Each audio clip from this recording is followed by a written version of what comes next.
کیا ولی کے لیے کرامت شرط ہے؟ اس حوالے سے شریعت ہماری کیا رہنمائی فرماتی ہے؟ ولایت اصل کیا ہے؟ اصل اللہ تعالیٰ سے دوستی کا نام۔ ٹھیک ہے۔ اللہ تعالیٰ نے ایک بندے کو اپنا دوست قرار دے دیا، صحیح، اسے اس منصب پر فائز کر دیا، یہ ہے ولایت۔ ٹھیک ہے۔ اب کرامت کا اس کے ساتھ ہونا کسی بھی طرح ضروری نہیں، وہ کوئی ضروری نہیں ہے۔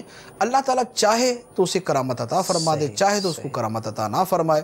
تو ممکن ہے کہ ایک بندہ اللہ کا ولی ہے لیکن اسے کرامت کا اصلاً کوئی اختیار نہیں، اس سے زندگی بھر کے اندر کوئی کرامت ظاہر نہ ہوئی ہو، وہ چاہے بھی تو کرامت نہ دکھا سکے، چاہے بھی تو کرامت نہ دکھا سکے، یہ بالکل ممکن ہے۔ اس سے ولایت کے اندر کوئی فرق نہیں آتا۔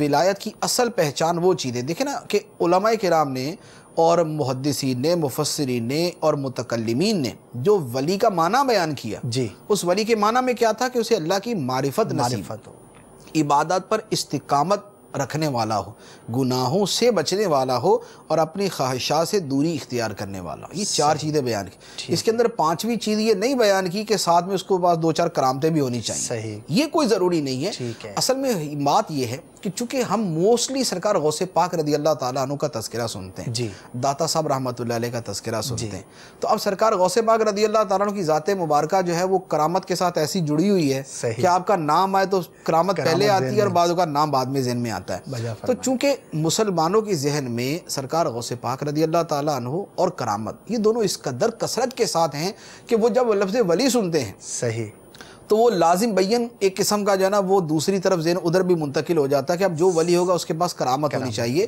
ولی کے لیے اصل چیز صرف جو ہے شریعت پر استقامت، سبحان اللہ، شریعت پر استقامت اصل چیز ہے۔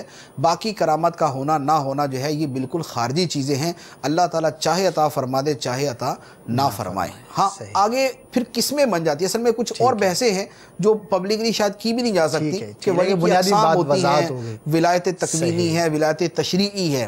اب ولایت تشریعی وہ ہے کہ جو شریعت کے اعتبار سے ولی ہے کہ شریعت کی خدمت کر کر کے ولی بن گئے، جیسے وہ علماء کہ جنہوں نے دین کا بے پناہ کام کیا، دین کی امام بخاری، ابھی امام بخاری کو کرامت نہیں ملے گی کہ انہوں نے یوں کیا تو یوں ہو گیا، ایسا نہیں ملے گا، لیکن وہ اللہ کے ولی ہیں کہ انہوں نے وہ کام کیا کہ رہتی دنیا تک اور نسلوں کے اندر جو ہے سرکار دو عالم صلی اللہ علیہ وسلم کی احادیث طیبہ جو ہے وہ محفوظ ہوگی ان کے ذریعے۔ تو وہ ولایت تشریعی کے اعتبار، ولایت تکوینی وہ ہوتی ہے کہ جس میں کائنات کے اندر تصرفات ملتے ہیں۔ ٹھیک ہے، ولایت تکوینی کے کائنات میں تصرفات ملتے ہیں، وہ جیسے سرکار غوث پاک تھے، داتا صاحب ہیں اور اکثر و بیشتر اولیاء کرام ملتا ہے، تو وہ ولایت تکوینی ہے۔ پھر اسی کے لیے ایک دوسرا لفظ استعمال ہوتا ہے اصحاب خدمت۔